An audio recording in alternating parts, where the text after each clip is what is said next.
오늘은 창세기 9장 보시겠습니다. 9장 26절과 27절을 읽어보겠습니다.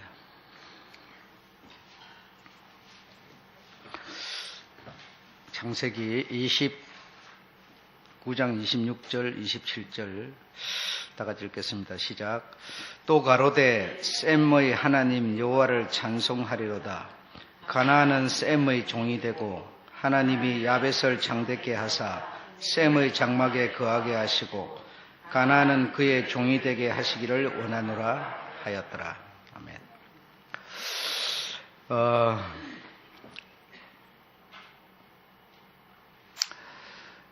오늘 제목은 아래서 나온 사람들.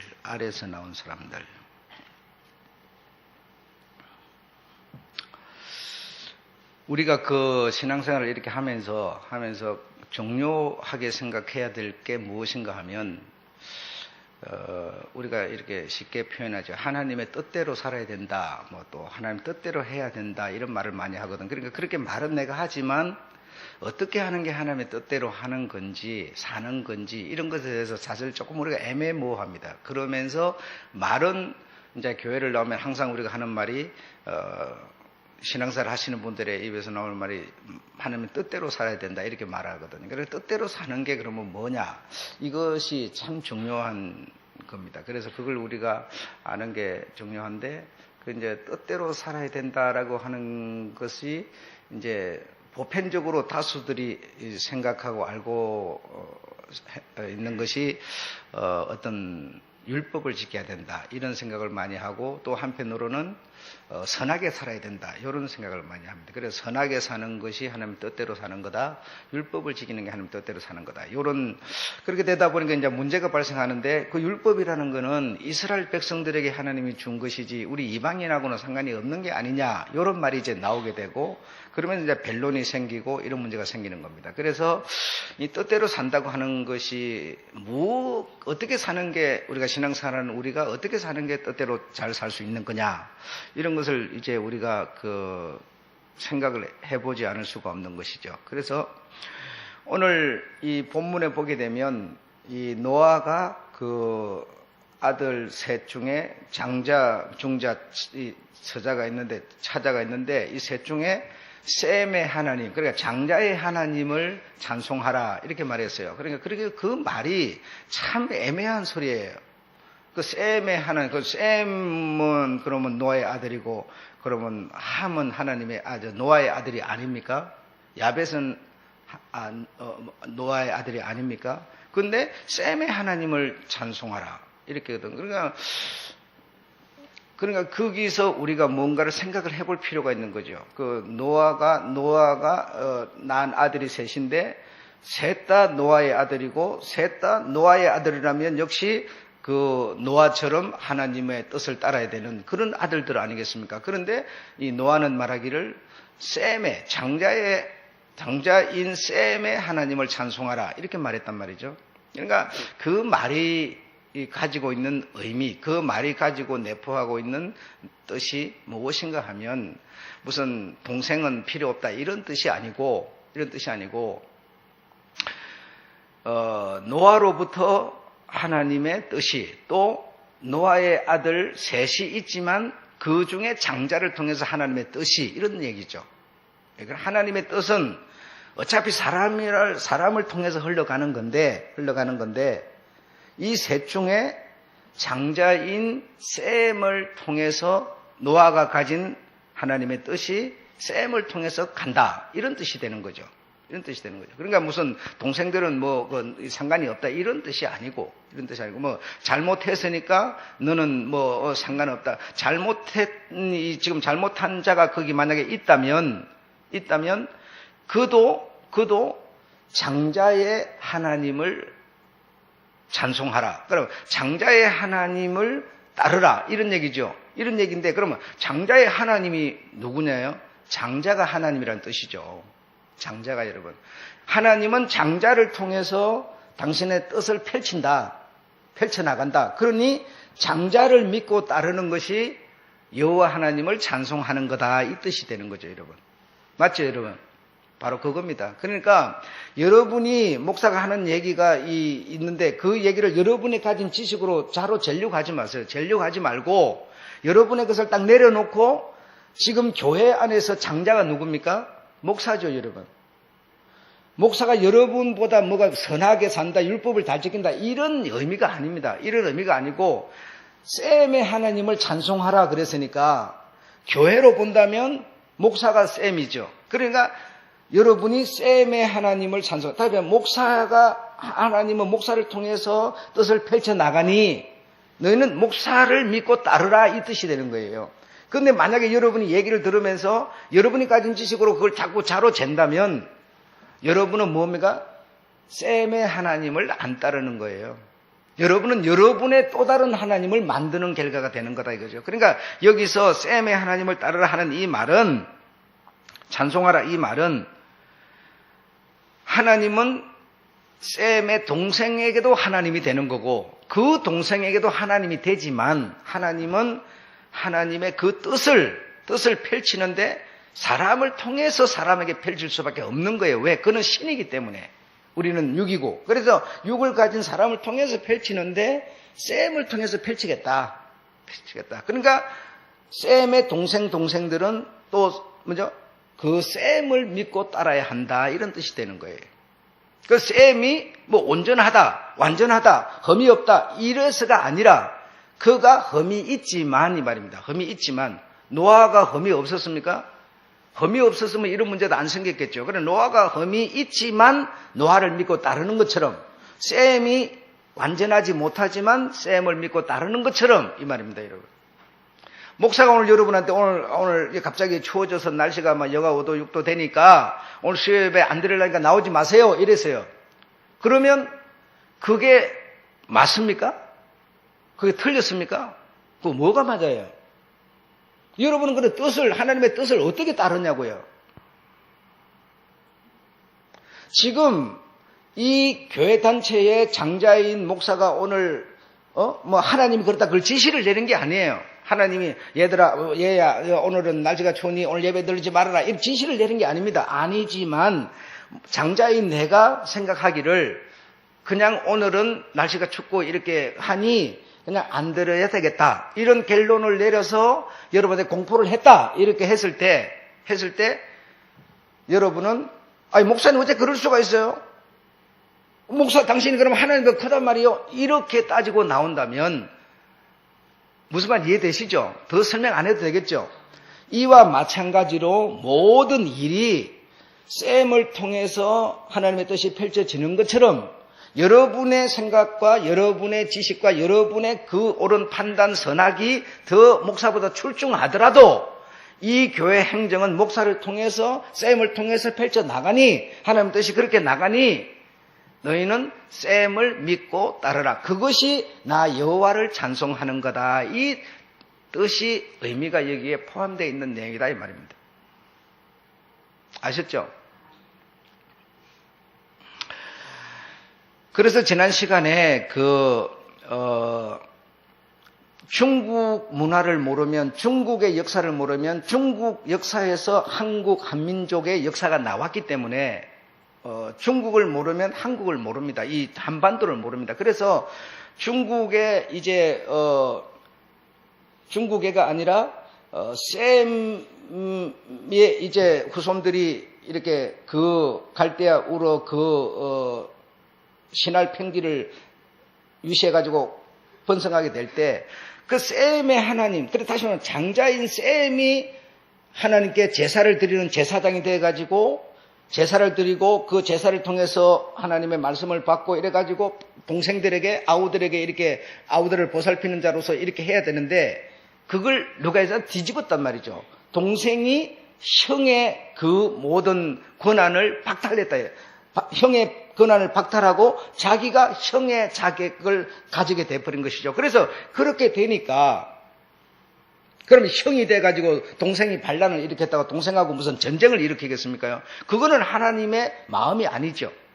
형은 동생을 아우를 보살피는 자니까 동생이 무지해가지고 지가 형 되겠다고 해가지고 그렇게 반란을 일으켰으니 그걸 전쟁을 일으킬 게 아니라 그럼 네 여기 살아라. 너 여기 살고 나는 새로운 땅을 찾아서 떠나마 해가지고 동쪽으로 그들이 떠나와서 이 지금으로 보면 뭐 소련, 러시아, 뭐 이런 중국 대륙, 뭐 몽골 대륙, 뭐 이렇게 하면서 그 새 땅을 찾아서 이렇게 옮겨온 민족이 셈이었단 말이에요. 셈이라고 하는 그 형의 민족이 이쪽으로 동쪽으로 옮겨오고 그게 일부가 남아 있었는데 그 일부가 남아 있은 그 셈족에서 이제 아브라함이 나온 겁니다. 그런데 나온 건데 하나님은 동쪽으로 온 요 역사를 성경 속에 담아놓고 있지는 않는 거예요.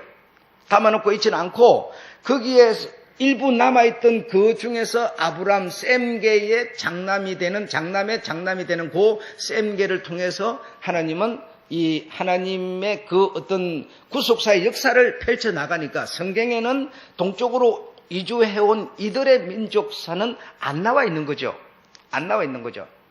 그러니까 그쪽에서 그렇게 번성할 때 이쪽으로 동쪽으로 옮겨온 이 민족이 오늘 우리들이었다. 이 동남아 이 모든 이런 민족들이었다니까. 요 민족이 사실은 셈계, 다시 말하면 장자 셈계에 속한 민족들이었다 이 말입니다. 그들이 이제 이쪽으로 넘어와서 이제 이렇게 저렇게 자리를 잡아서 이렇게 온 세상에 손이 가득하게 됐다 이 말이죠.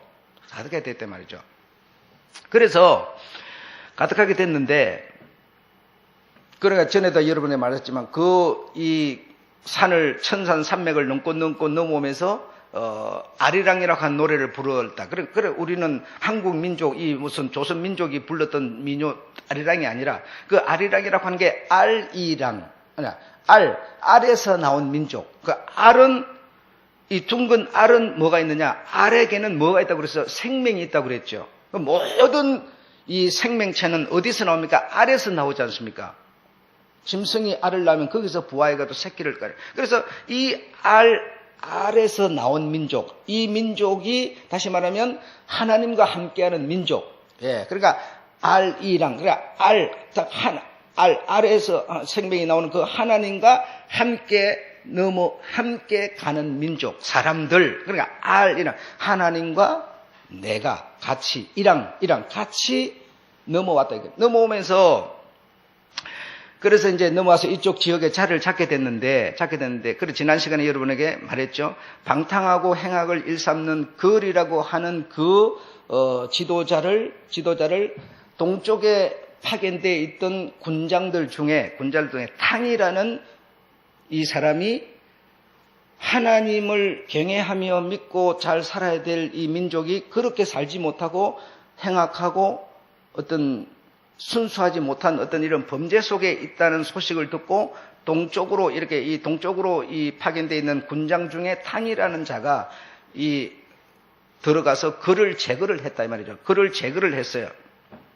자, 그래서 이 탕이라고 하는 자는 누구냐? 이 중국 사기에 보면 기록이 뭐라고 남겨 있는가 하면 그리 죄가 많으므로 하나님을 경외하는 내가 그를 바로 잡겠노라 해서 군장으로 있던 탕이 이 그를 제거하고 이제 정권을 잡게 되는 거예요. 정권을 잡게 돼서 무슨 정권을 잡는다니까 무슨 오늘 박근혜 같은 그런 정권이 아니라 신정 정치. 다시 말하면 하나님을 경외하지 않는 사람들의 마음을 돌이켜서 하나님을 섬길 수 있는 그런 정치로 이 탕이 바꾸었다 이 말이죠. 바꿨어요. 그럼 이 탕은 누구냐 하면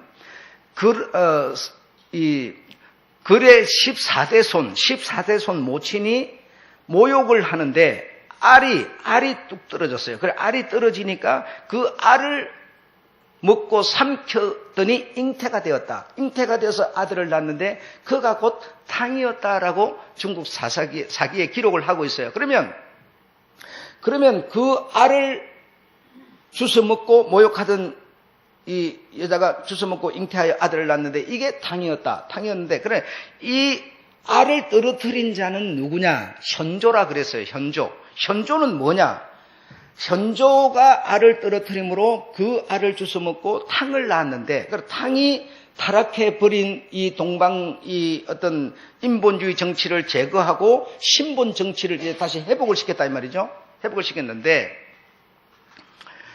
이 현조가 알을 떨어뜨렸는데, 이 현조는 그러면 뭐가 현조인 거 하니, 노아가 방주를 지어가지고 비가 와서 물이 세상에 가득 넘칠 때 방주는 물 위에 떠 있고 온 세상은 물에 다 잠겼어요. 잠겼는데 그때 세상에 물이 좀 감아졌는지 안 감아졌는지 맨 먼저 까마귀를 내보내가지고 확인을 하게 됩니다. 그래요.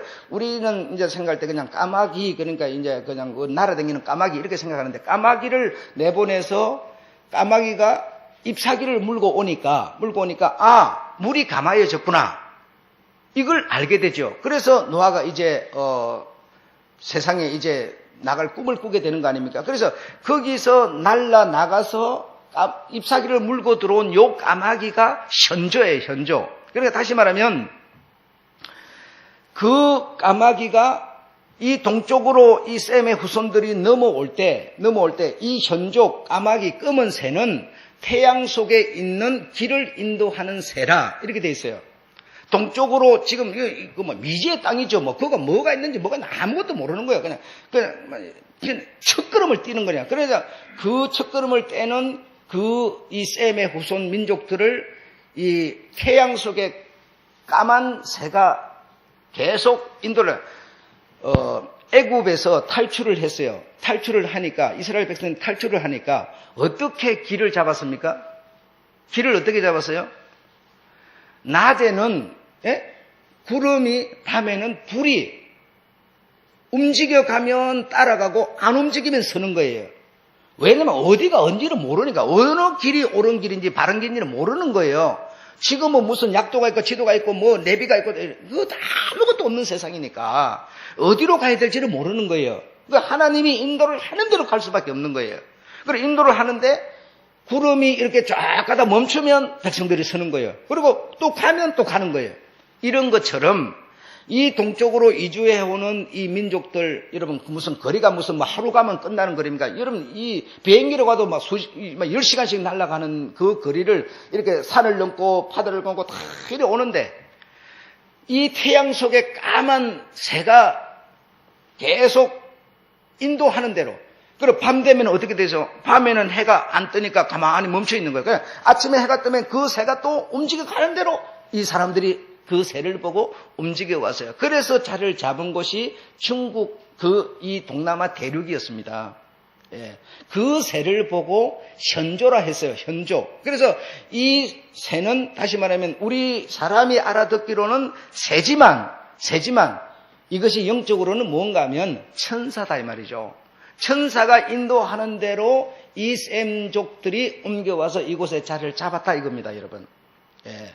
그래서 이 셈의 후손이니까 오죽하면 하나님을 경외하고 하나님을 잘 섬기는 이런 차원에서 생활을 해야 되겠습니까? 그런데 그렇지를 못해요. 사람이 계속 살아가면서 이렇게 저렇게 타락을 하고 또 다른 사람 지도자가 나와가지고 또 뭐 바로 잡아놓으면 또 타락을 하고 이런 시간이 계속 흐르면서 이제 이 마지막 이 글이 이런 방탕을 함으로써 이 신정 정치가 무너질 때 이 동쪽으로 이 파견되어 있던 이 군장 중에 하나인 이 탕이 내가 하나님을 경외하는 내가 이 글이 죄가 많으므로 내가 가서 바로 잡아야 되겠다 해서 그를 제거하고 다시 말하면 정권을 찾게 되는 것이죠. 그래서 정권을 잡았다는 것은 하나님의 신정 정치로 하나님이 다시 말하면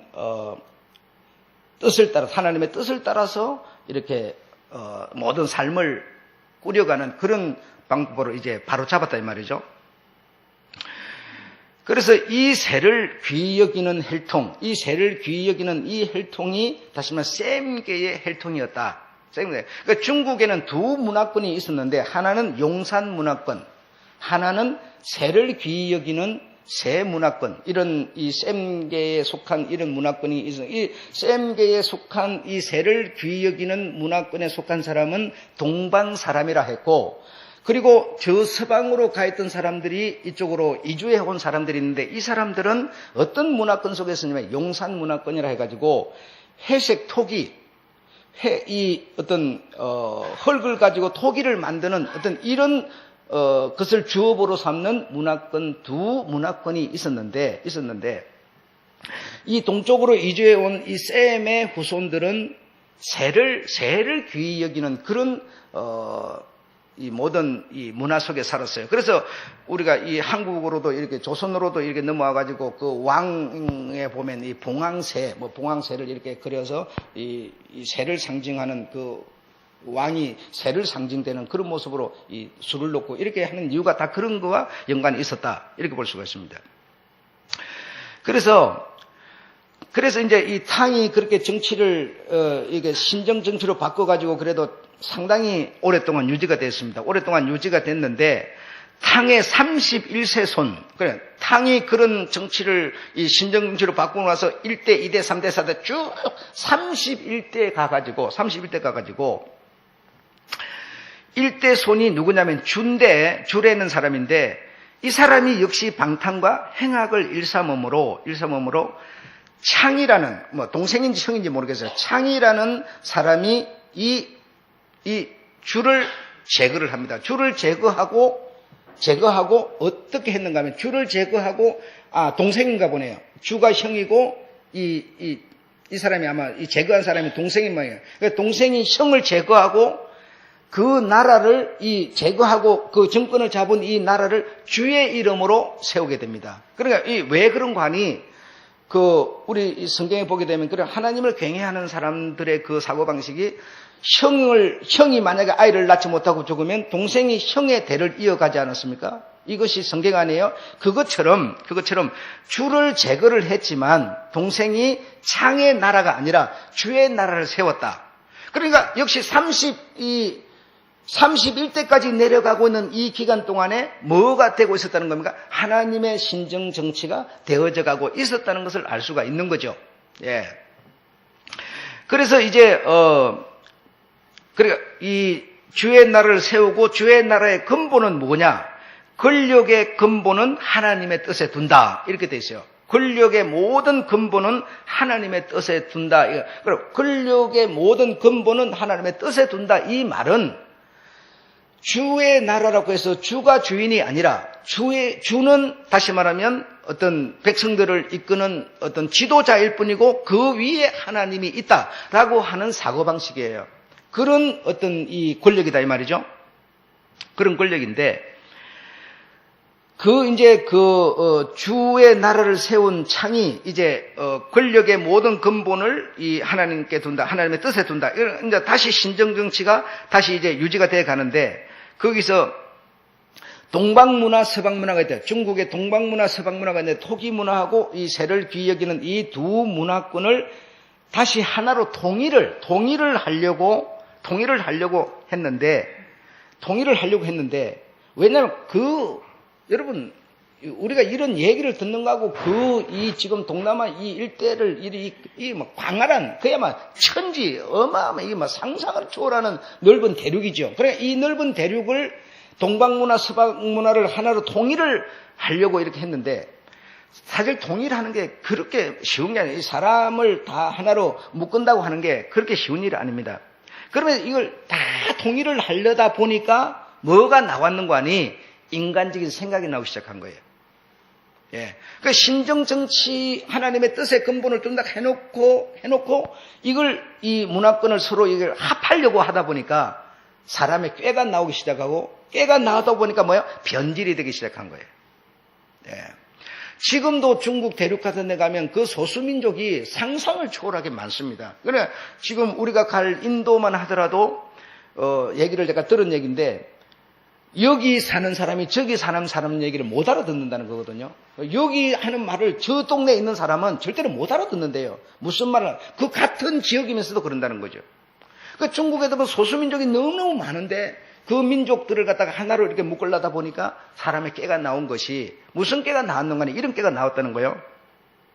변질의 원인이 그 지역에 흩어져 있는 그들을 포섭을 하기 위해서 지역신을 인정해 주겠다. 그렇게 니네들이 지금 섬기는 그 지역신을 내가 인정해 주겠다.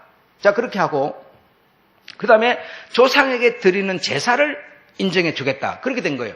그렇게 되니까 그만 사실 그런 문제가 이게 하나로 묶는 게 아니라 오히려 더 어떤 이 하나의 목적에서 훼손시키는 결과를 가져오게 됐다는 거죠. 그래서 궁궐에다가 조상신을 모시는 종묘를 설치하고 농업신을 섬기는 사직을 설치를 했다는 거예요. 그래서 궁궐에다 그런 것을 불러들여가지고 떡 설치를 해놓으니까 이게 하나가 되는 게 아니라 정신이 흔들리니까 그만 정치가 오히려 더 변질이 되고 흔들려 버리더라는 거예요. 그래서 이것이 오히려 더 분열이 되는 결과를 만들어 버릴 수밖에 없게 됐다는 겁니다. 그래서 이 주가 이제 주를 제거한 주의 동생이 주의 나라를 세웠는데, 그래서 그 나라가 세워져서 770년에서 453년을 춘추시대, BC 700년에서 400년 그때를 춘추시대라 하고, 그 다음 시대 이제 진이 천하를 통일을 하게 되는데, 진이 이제 누구인가 하면 진나라인 정이 천하를 통일을 하는데, 삼황이 있다고 그랬죠. 중국에 삼황이 있는데 삼황은 대제사장, 그 다음에 오제가 있다고 그랬는데 오제는 그냥 일반 제사장이에요. 그래서 이 정은 자기가 삼황이고 자기가 오제라 해가지고 자기를 진시황이라 이렇게 이름을 붙였다는 거예요. 그래가지고 그때를 이제 전국시대라 이렇게 표현을 했다는 겁니다. 그래서 이 전국시대인 이때부터 이제 이 동남아 이 동쪽 이 전체에서 무슨 말이 시작됐는가 하니 왕임금이라는 말이 그때부터 공공연히 이제는 나오기 시작했다는 거예요. 그래서 이 진시, 정이라고 하는 이 사람이 이 전국을 이 천하를 통일하면서 자기가 삼황이고 오제라 해가지고 그때부터 황제라는 말이 이제는 공공연히 이제 자기는 황제가 되는 거죠. 그래서 그 진시황을 몰아낸 이제 유방이라는 사람이 진시황을 몰아냈는데 유방이라 하지 않고 자기를 진시황이라 이렇게 했다는 겁니다. 그때부터는 이제 왕, 임금, 황제라는 말이 이제 등극을 이 동쪽에서도 등극을 하기 시작한 거죠.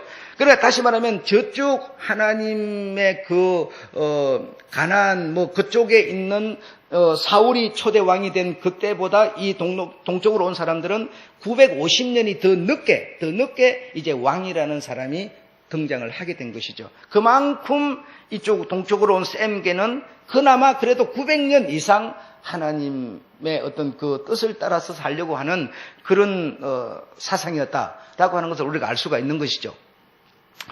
그래가지고 이 유방이 진시황의 이름으로 정치를 잡아서 자기가 이제 황제가 돼가지고 박해와 어떤 이런 이 백성들을 괴롭히는 이런 일이 이제 그 동쪽으로 있는 모든 나라들, 군장들 이런 사람들에게도 그 압력이 이제 가해지기 시작하는 거죠. 압력이 가해져요. 그러니까 이 막 정치 이런 것으로 막 분열이 되면서 그래 이제 이때까지만 해도 이 동쪽에서는 왕이 없다가 이제 황제라는 이름으로 그 사람이 드러나게 되고, 그리고 이 한반도로 이제 그 동쪽으로 넘어온 셈계들이 물론 그쪽에도 자리를 잡았지만 이 바닷가로 해가지고 이 지금 우리가 살고 있는 한반도 이쪽에도 자리를 잡고 있었는데, 사람을 살고 있는데, 그래도 이 중국에서는 그러했지만 그래도 이쪽으로 와 있는 이 한반도 이쪽에는 그래도 그때까지만 해도 왕이 없었다는 거죠. 왕이 없이 하나님의 뜻을 따라서 근본을 하나님의 말씀, 하나님의 뜻에다 둔다 이래가지고 이쪽에서 그렇게 살고 있었는데, 그러면 하나님의 뜻에 둔다 이 말은 무엇이겠느냐? 그러면 그러니까 이렇게 여러분이 얘기를 듣고 보니까 선하게 산다, 율법을 지킨다 이런 거하고는 그건 거리가 먼 얘기예요. 하나님의 뜻대로 산다 이 말은. 그러니까 우리는 지금 오늘날 가지고 하나님의 뜻대로 산다. 이렇게 하면은 법을 지킨다. 율법을 지킨다. 율법은 이 세상 법하고는 상관이 없는 것처럼 생각하고, 율법을 지킨다. 이렇게 하고, 선하게 산다. 이렇게 하는데, 그거는 전혀 지금 이 동쪽으로 온 이 셈계들이 사는 그 생활 방식하고는 전혀 다른 얘기예요. 그러면 하나님 뜻대로 산다. 이 말은 무슨 얘기일까? 그걸 쭉 연구를 하면서 생각해 보는 거예요.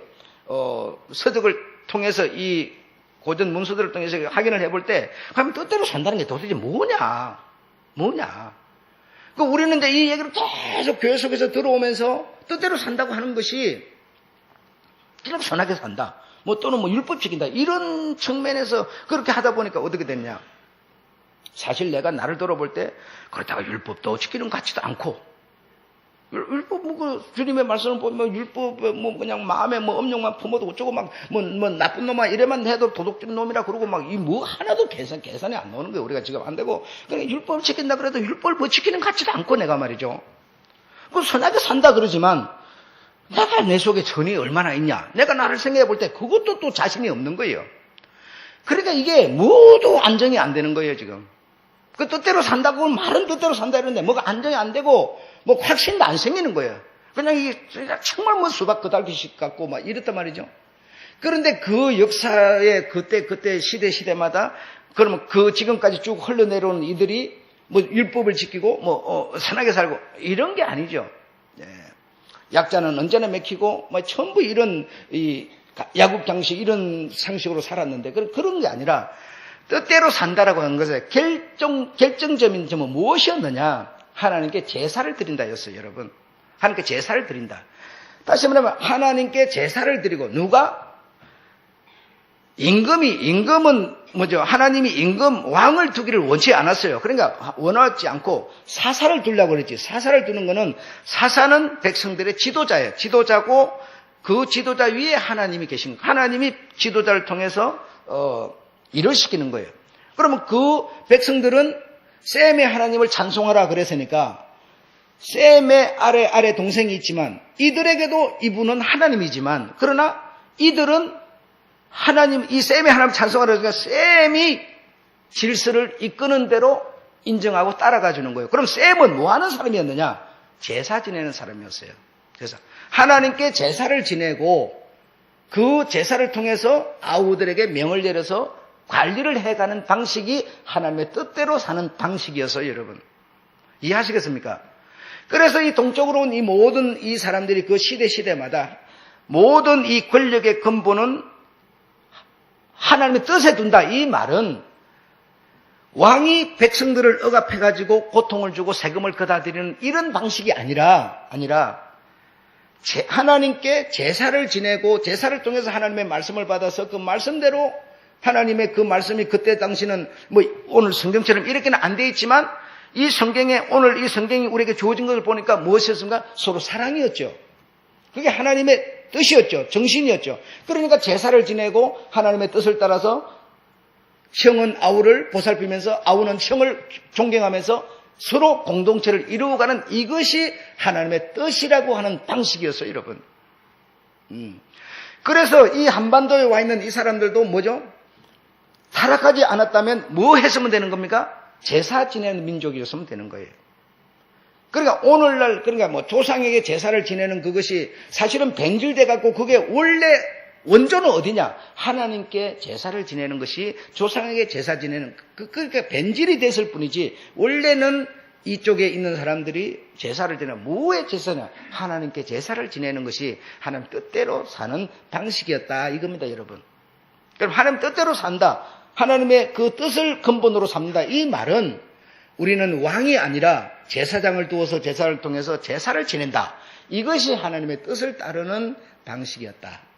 이해하시겠습니까? 자, 그 시간이 지나고 그럼 오늘날 현대로 왔어요. 그럼 현대로 왔으면 그럼 제사라고 하는 거는 우리 주님이 오셔서 십자가를 지기 이전에는 뭡니까? 제사였습니다. 그런데 십자가를 지고 나서는 제사가 아니라 뭡니까? 예배죠, 여러분. 예배를 드리는 것은 전에 얘기로 한다면 뭐요? 제사를 지내는 거예요. 제사를 지내는 거예요. 그러면 우리 주님은 제사를 이 나누어져 있던 것을 합하여서 하나로 묶어버리는 것이 십자가였으니까 십자가 이후에는 제사가 아니라 예배를 드린 거 아닙니까? 예배를 드린다면 셈이 의로워서 그를 찬송하라가 아니고 셈이 부족한 부분이 노아가 얼마나 형편없는 짓을 한 겁니까? 그렇죠? 아브라함도 실수했죠. 아브라함의 계를 따라가는 다윗도 사울도 뭐죠? 전부 실수하잖아요.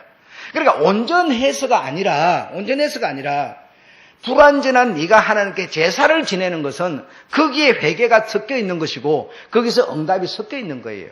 그러므로 제사를 지내는 것이 하나님의 뜻대로 사는 거다. 이런 얘기가 되는 거고, 그러면 이제 오늘날에는 제사가 아니라 예배가 곧 과거에 제사였으니까 이걸 보고 옛날에는 제단이라고 그러지만 지금 뭐요? 강단이라고 그러잖아요. 지금은 말씀이 나오는 거. 그러니까 지금은 예배를 드리는 것이 나 장동일이의 모든 삶은 예배를 드리는 사람이다. 이 말은 나의 모든 삶은 하나님의 말씀에 근거를 두고 있다. 이렇게 되는 거예요. 그것이 여러분 해결이 안 되면 내가 하나님께 예배를 드린다는 것은 하나님 앞에 내면 우리가 주보를 한번 봐보세요. 맨 처음에 뭐가 나옵니까? 사제가 나오잖아요. 사제가 나오고 그 다음에 뭐죠? 하나님께 예물을 드리고 그 다음 말씀을 통해서 응답을 받죠. 이게 뭡니까?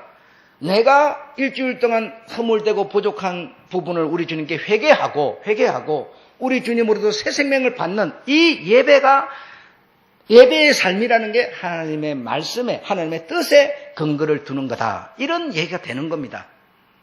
이해하셨습니까? 이런 것이지 선하게 산다, 율법을 지킨다. 여러분 이렇게 되면요, 내가 아무리 생각해도 율법에도 내가 자신이 없고 선하게 사는데도 자신이 없는 거예요. 여러분, 내가 어디 가서 뭐 복음을 전하면 뭡니까? 내 마음속이 지저분한데 그게 어떻게 의로울 수가 있겠어요? 여러분, 남을 도와준다. 남을 도와주면 뭡니까? 내가 나를 돌아볼 때요, 남을 도와준 것도 내 공의를 챙기기 위해서, 내 유익을 챙기기 위해서 남을 도와주는 경우가 얼마든지. 그러니 내가 어떻게 자유할 수가 있겠느냐?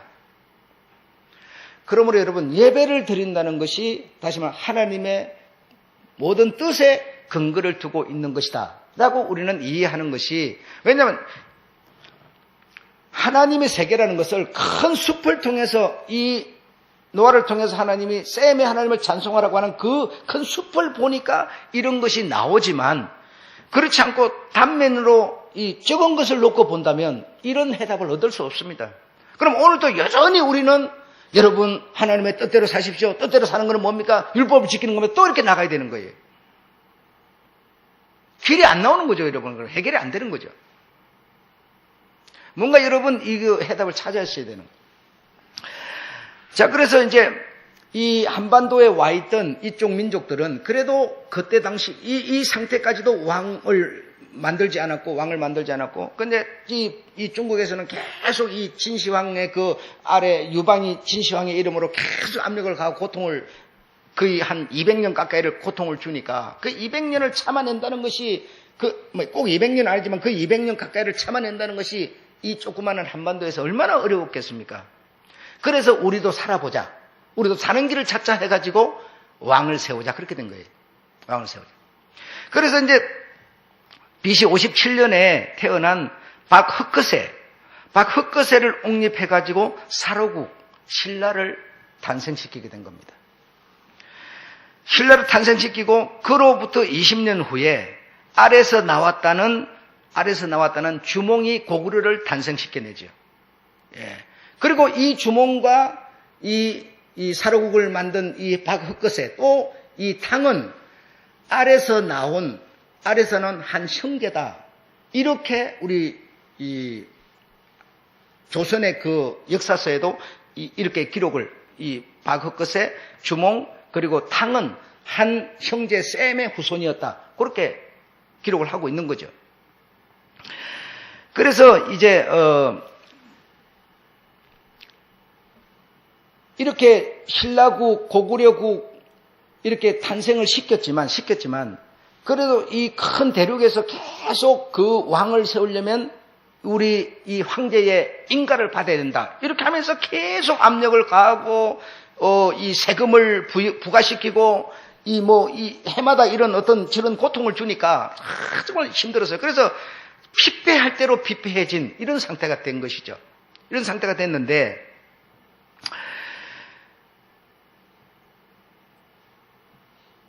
그래서 이런 상태가 되다 보니까 고구려국, 신라국이 만들어지긴 했지만 그래도 이 세금 그리고 그쪽에 어떤 보내는 이런 조공 이런 거 막 하다 보면 너무 피폐해지고 이래가 정말 소망이 이 나라가 만들어져는 있지만 그래도 너무 피폐해진 상태였는데 그래서 이 주몽의 동생이 몇 사람을 끌고 남쪽으로 내려가서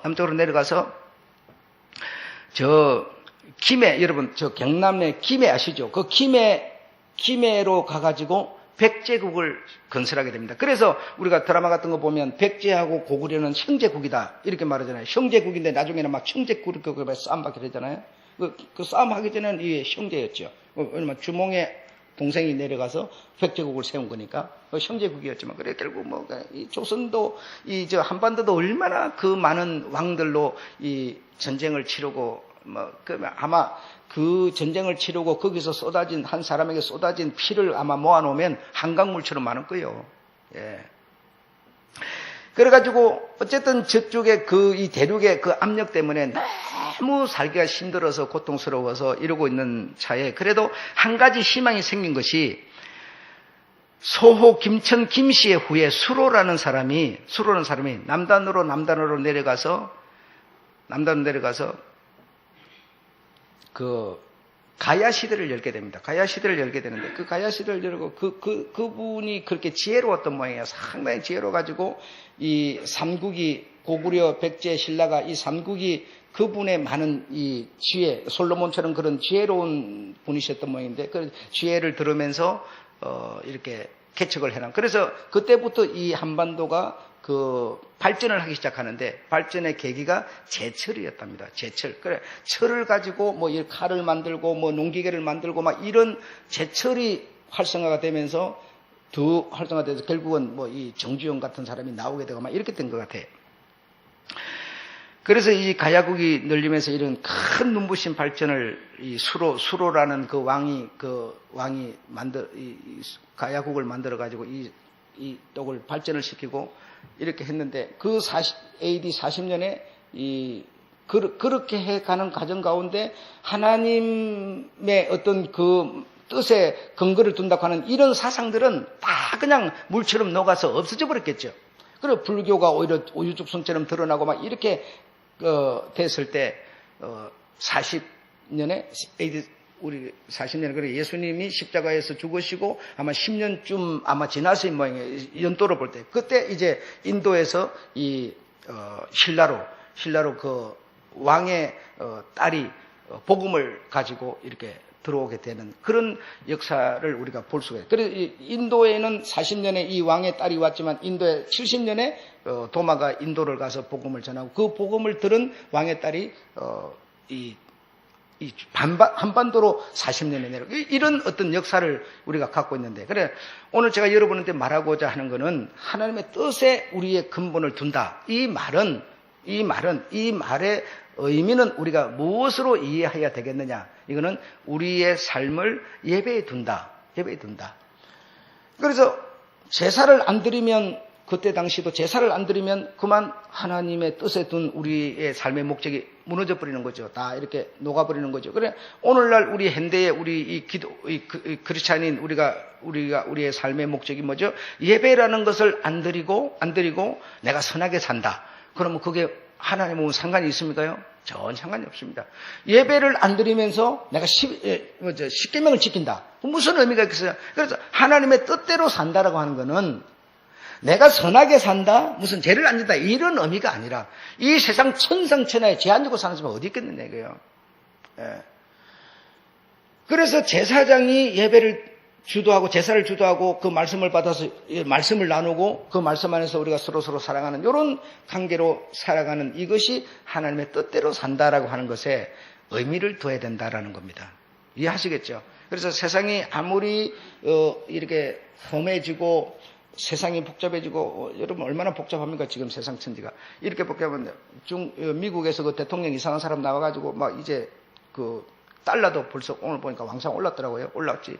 그리고 한국의 방위비도 또 왕창 올린 우리나라 국무 국무장관인가 그 사람 미국 보내놓으니까 가가지고, 아니, 그 사람들은 말도 안 하는데 쥐가 가가지고 우리 뭐 방위비 뭐 올려줘야 된다고 지 입으로 먼저 말해버렸다는 거예요. 그러니까 뭔 많은 바보 같은 놈이 갔는지 모르겠어요. 그래가지고 방위비도 그러니까 이런 복잡한 세상에, 그러니까 무엇이 옳다, 뭐가 틀렸다, 뭐가 옳고 그런 것도 없는 거예요. 박근혜가, 여러분, 많은 사람이 틀렸다고 그러는데, 그러면 박근혜가 틀린 것이, 그러면 꼭 그 틀린 거, 그거 어떻게 알 수가 있어요? 그럼, 하나 잘못한 거, 그거 딱딱 바로 잡는, 여러분, 문화가 달라서 우리나라는 바로 잡아지질 않습니다. 이 문화를 이해를 해야 되는데, 이 조선이 갖고 있는 문화는, 이 한국의 한반도가 갖고 있는 문화는 정의 문화이기 때문에 절대로 안 잡아집니다, 이게. 내가 뭘 잘못을 하면 여러분, 내하고 관계가 깊은 사람은요, 고발을 못 해요. 왜? 정의 문화니까. 우리나라는 뭡니까? 그냥 우리 가족 그러면요, 막 목이 날아가도 가족을 지키려고 하는 이런 문화 아닙니까? 그럼 내 딸이 잘못했는데, 아들이 잘못했는데 고발하겠어요, 여러분? 정의 문화는 그걸 못 한다니까요. 못해. 근데 미국 같은 데는 정의 문화가 아니에요. 고발의 문화라니까요. 자기 아버지가 아들 때리잖아. 바로 고발 바로 해버려요. 옆집 사람이 옆 사람 뭐 해롭히지 않고 바로 고발해버려요, 그냥. 이 문화가 다른 거예요. 우리 한국 문화는 이런 정의 문화이기 때문에 박근혜 쪽이 잘못했다 하더라도 그쪽을 지지하는 정을 가진 사람들이 많이 있기 때문에 계속 싸움받기라도 나라만 피폐해져 버리고 마는 거예요. 여러분, 그걸 아셔야 된다니까. 응? 그 사람이 물론 잘못한 게 있겠지. 없으면 그래 하겠습니까? 있지만 그 사람을 지지하는 세력이 여러분 절반은 그 사람을 또 지지하고 있어요. 그래서 계속 이렇게 붙다 보면 백성들만 피폐해지고 마는 거죠. 이 문화가 달라서 미국같이 안 됩니다, 우리는. 그 사람들은 아버지가 뭐 딸애한테 뭐 학대하면 막 바로 고발해버리고 수갑 채워 가버리고 이렇게 해버리잖아요. 우리는요, 자식이 다 내 자식이야, 내 자식. 이게 여러분, 내 자식이 아닌데 사실 우리 자꾸 내 자식 그래갖고 이 정을 엄청납니다. 미국에는 그래도 선진 문화, 하나님의 문화가 있어서 내 자식이 아니라 하나님 자식이야. 네가 왜 하나님 자식을 네가 때리냐? 그래서 고발해버리는 거예요. 그런데 우리는 그게 안 되지 않습니까? 예. 그렇기 때문에 누가 잘못했다가 가지고 그거 바로 잡는다고 이 나라 문화권 속에 있는 사람이 해결이 나는 게 아니다 이 말이죠. 아니기 때문에 한 1년밖에 안 남은 건데 차라리 지금부터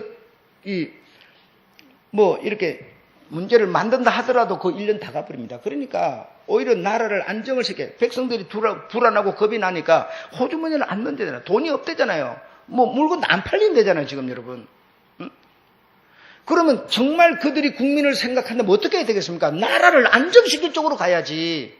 안정시킬 쪽으로. 가만히 내버려둬도 1년이면 끝날 사람 아니냐 이거예요. 그거 갖고 계속 전쟁할 필요가 뭐 있냐 이거예요. 응? 서로 맞붙어갖고 계속 촛불 집회는 해야 되고. 그러므로 뭘 하나를 잘못된 것을 바로 잡아서 해결할 수 있는 문제는 아니다는 겁니다. 아니다는 거예요. 내가 고통을 받아놓으면 내 자식놈이 또 자라가지고 또 공부해가지고 배워가지고 또 정치인 돼가지고 또 나를 또 치고 들어오는 거예요. 그러므로 우리가 하나님의 뜻대로 산다. 하나님의 뜻을 우리의 근본에 둔다라고 하는 것은 하나님의 말씀을 듣고 내가 저 잘못한 것을 내가 쳐서 없애야지. 이거보다는 하나님의 말씀을 들어보니까 하나님의 말씀은 그런 게 아니니까 그 예배를 드리고 그 말씀을 따라서 우리가 길을 정하는 이런 것이 우리가 하나님의 뜻을 따라서 사는 거다. 이렇게 여러분이 이해하셔야 된다 이겁니다. 이해하셨죠? 예. 자, 오늘은 여기까지 하고 마치겠습니다.